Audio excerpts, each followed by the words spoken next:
Reliance Infrastructure should pull that up as well. The company clocked in line with the street expectation numbers. Stocks today is down about 1% odd. Sales came in down 23% on a year-on-year basis, while the profit figures were also lower by about 19%. That's 334 odd crores. Let's get in the management now. Mr. Lalit Jalan, he's the CEO at Reliance Infrastructure. He's joining in right now. Mr. Jalan, thanks very much for taking out the time. If you were to remove the extraordinary income that came in, post that, are you happy with the profit performance? No, I don't think that the number is below estimates. If our total profit for the quarter is at 728 crores, and even if you remove the gain from the sale of shares, our profit without the exceptional item is at 428 crores, which is well ahead of street estimates of 345 crores. So we are at least 20% more than street estimates, and we are also ahead of last year. If I look overall, we are up by 78%, and if I look without the exceptional item also, I'm up by 7%. The ENC revenues this time have been, fairly lackluster, a little sluggish on the back of fresh orders, not coming in this time. Anything that you're doing to bring this under control?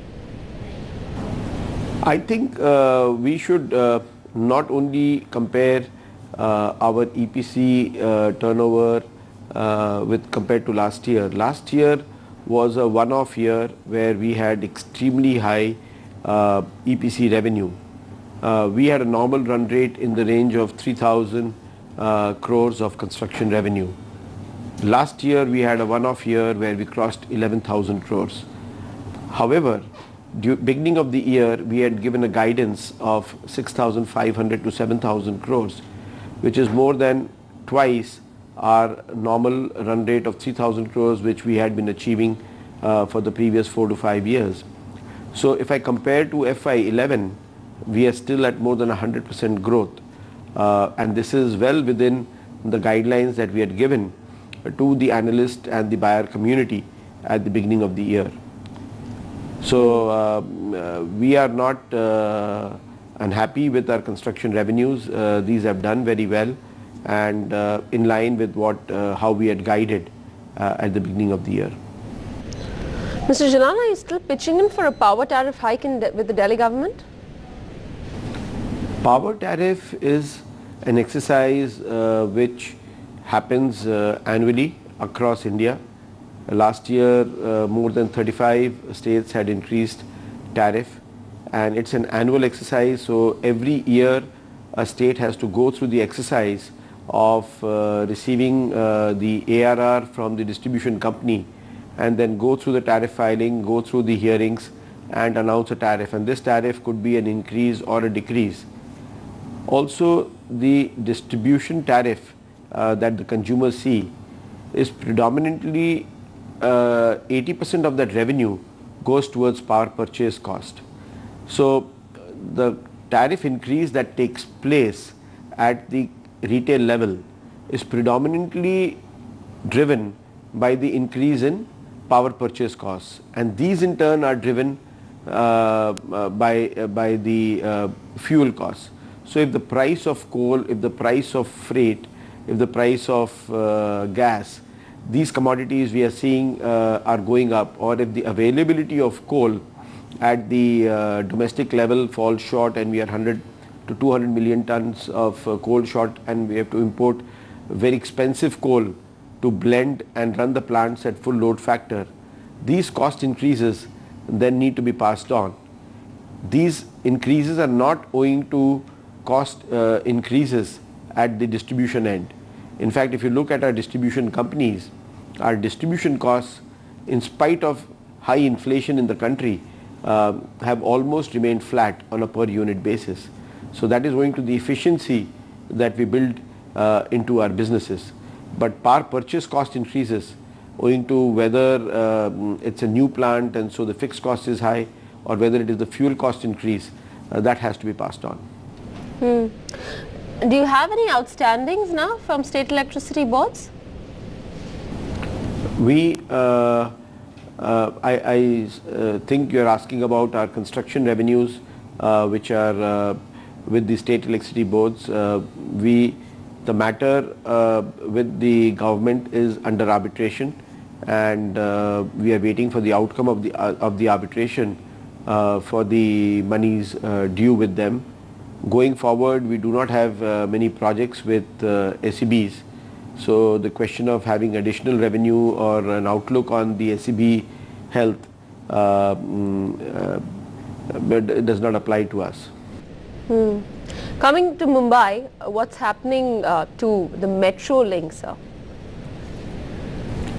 Mumbai Metro 1 is our 12-kilometer line which connects Versova in west to Ghatkopar in east, and also interconnecting with the two major suburban lines of Mumbai. And this line is now almost 100% civil works are complete, and the station work and the finishing is going on. We expect the line to be ready for operation by the middle of the financial year, which will be in time in line with our concession agreement of completion around September 13.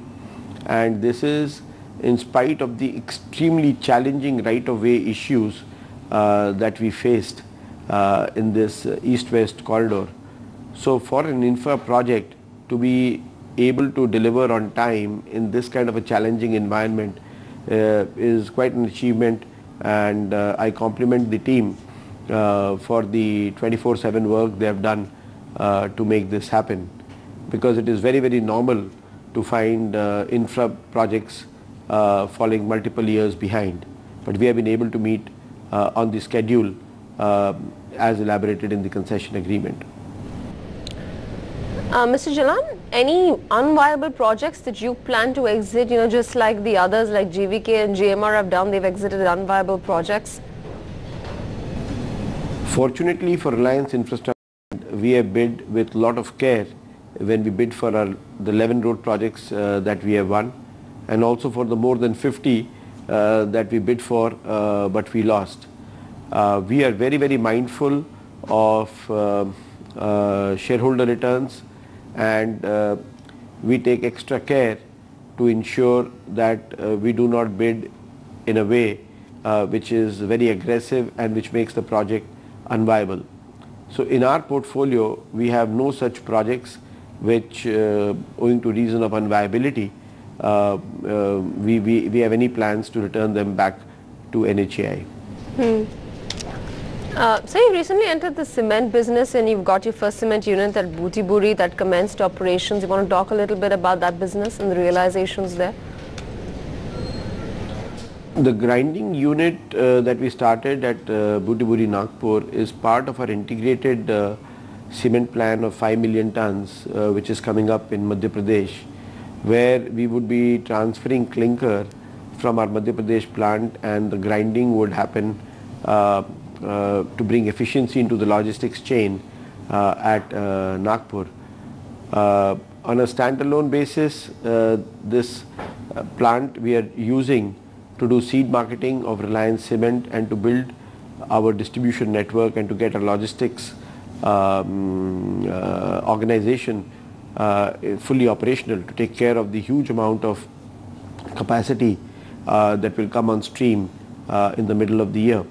So the top line and EBITDA is not critical at this stage, because it is just for seed marketing. It is to get all the systems ready to go when the line comes operational. Mr. Jalan, thanks very much for joining in. That's the management of Reliance Infrastructure with the quarterly performance. Stocks down about 1%.